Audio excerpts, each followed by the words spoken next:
This is the Madras Road area. It's 6 a.m. and there is already traffic, and the main reason for that traffic is, if you can see over there, the flooding has already started here on Madras Road. Rain continued to fall overnight. It's the same area that has been flooding a few weeks ago, and that took a little while for the water to come down.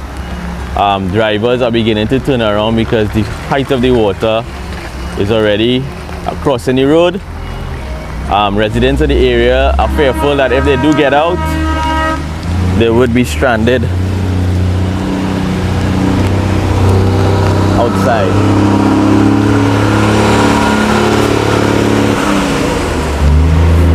This is live from the Madras Road area, 6 a.m.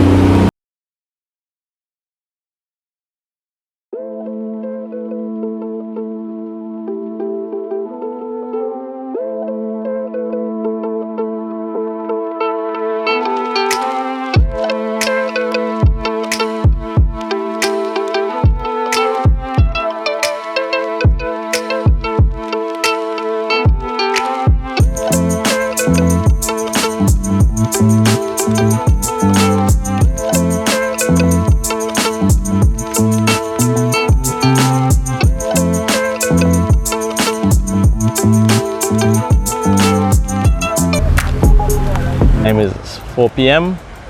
and this is the Madras Road area, the typical spot where normally there is a lot of flood water in the road. Most vehicles that come through this particular area are turning around due to the flooding. Now reports are that Chin Chin is clear, but Carmen is also underwater, so there is only one real access route in and out of the area. The only vehicles that are really taking the chances to go through the floods are these larger vehicles and trucks. Now it is advised that when you see flood water, that you turn around. And from my personal observation, most vehicles, or at least smaller vehicles, when they come to this point on the road, they actually turn around.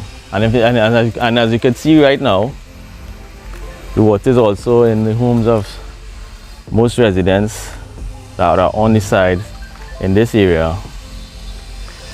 We're heading across the Chin Chin to see what's the access route like, and we'll keep you updated, and also to check out Carmen area to see what the road traffic is like in those areas and what's happening on the ground. Do you recollect my name? Hi, my name is Indira Mulligan. Indira, how long have you been living in this area? Well, I was born in this village, but I moved back here 7 years ago. And I moved back because my dad passed away and my mom is elderly.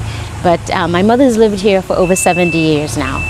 So, and we see that your place flooded. How have you been affected, and how often have you been affected in recent times? Well, I've been living here for 7 years now, and this is our 13th flood. So we had like 3 floods within 4 weeks back to back. So we were inundated with water because we are in the basin of Caroni. This used to be a rice land, but as you can see across the road and where at certain areas where it's just farm, it's now been developed into housing. So our house, and my uncle's house and every other house on this area used to be on stilts. But as my parents aged, they modified downstairs because we never had floods like this.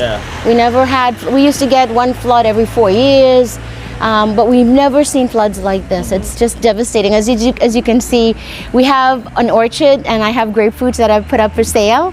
And so we couldn't sell those, and then we sell coconuts, and then my dogs, I recycle all clothes for our dogs because we want to recycle stuff because I am aware of climate change. I know that this is part of climate change, but I feel like it's neglect and it's reckless development that's causing a lot of our problem, which could be solved.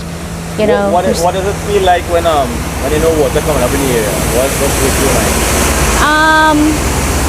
Well, when I first moved here, it was very stressful because my mother had a lot of equipment downstairs, like our fridge, our stove, everything had to be lifted up, and my mother she always had to rely on people. So what I've done now is I've made it in such a way that I could do it myself. So I'm trying to adapt to the floods now, because when we know that a lot of rain come, and if Sandy Grande gets flooded, or El Carmen, Las Lomas, we know it's coming to Madras Road.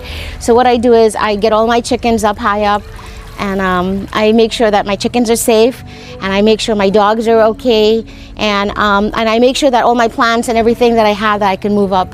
But you can't really do much. You have to. It's it's overwhelming. It really is. It's overwhelming. What was your words of advice for people who may not be experiencing this? What are your words of advice to get some empathy or sympathy from these people?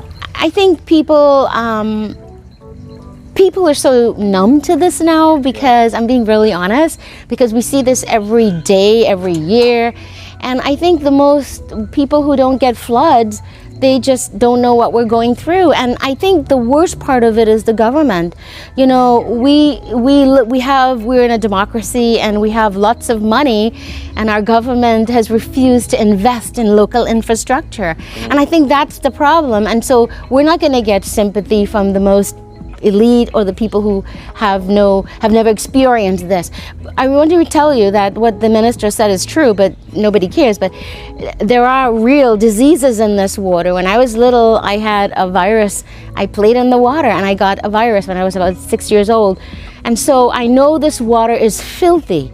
And I feel like the local Tunapuna Piaco, Talparo Regional Corporation, they should have been down here checking up on the villages just to say, hey, we care, we know you're going through this, but there's nothing, and you feel like you're always alone battling this corruption. It's just really sad. I'm sorry. 13 floods in 7 years is too much, and I feel like we spent hundreds of thousands of dollars and nobody cares, and the government doesn't care. I'm being very honest, and it's frustrating. And you talk and you tell people, and they don't care, and they laugh, they joke about it, but it's not a funny thing. No, it's serious. You lose your crops, and you lose your garden, you lose everything, and we don't want hampers, we don't want handouts. We just want somebody to say, look, we're here, we care about you, we're gonna help you, we're gonna clean the rivers, we're gonna work with your village, we're gonna give funding to your village. But they won't do that, you know, and it's just like you're fighting a losing battle all the time. And 13 floods in 7 years, my mother's given up. Yeah.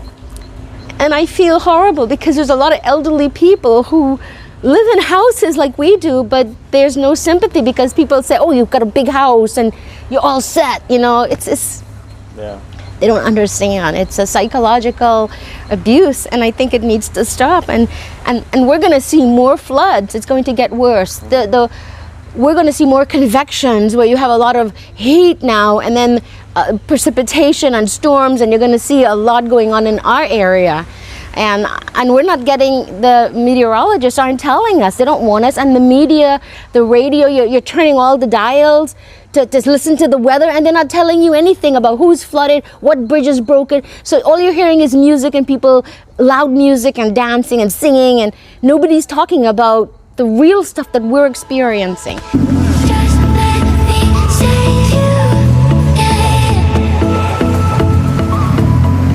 For the record, let me get your name. Farzan Mohammed. Farzal, what are you doing in the area? But normally, we just do off-roading and thing, but we like to come out and help people who stranded and, you know, help out the situation with this flood. Yeah, any rescues for the day so far? Yeah, we know actually pick up a girl walking through the Madras Road, the deepest part really. Yeah. And she had a piece of stick feeling the middle of the road. So I just volunteered to give her a drop, so I take her up and I bring her back to her house there. I see you have a special purpose vehicle, guys, if you see looking here. It's a little bit off the ground. I see you have a special purpose vehicle to drive through flood. What are your advice for drivers who drive through that flood? My advice to drivers is don't risk anything if you know your vehicle not capable of going through a certain depth of water. And generally don't risk it at all. If you don't have something high like a truck or whatever, don't risk it. It ain't worth it. Okay, and what's the next step after this? What are you gonna do? Well, we heading out back to home. Alright, we pass through, we do one rescue. And on the way, if you have any other rescues that we can help out, well, we might as well. We hear the El Carmen area hit badly too. They pass through that area. Pass through El Carmen, but the water residing already. Okay, you'll be able to pass through on the road? Yeah, cars can pass normal. Okay. Yeah, it will probably 6 inches of water for the most.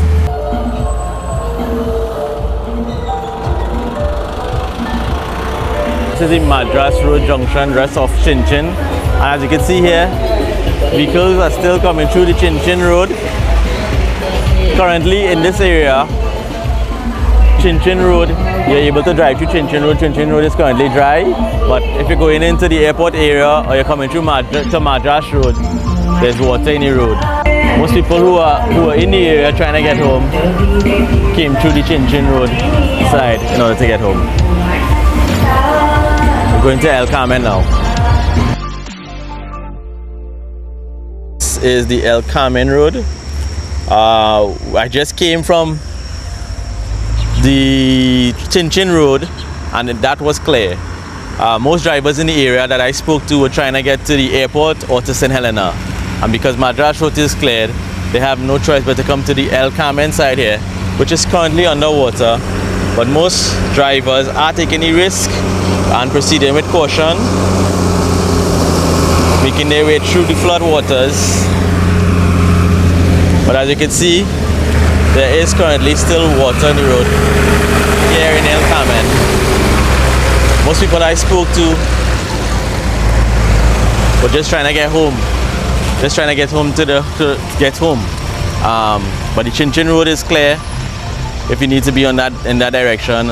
The El Carmen Road does have water in it, but drivers are driving through currently. I don't know if they're going to be staying for the rest of the evening or the rest of the afternoon. And also Madras Road is underwater, is impassable at the moment.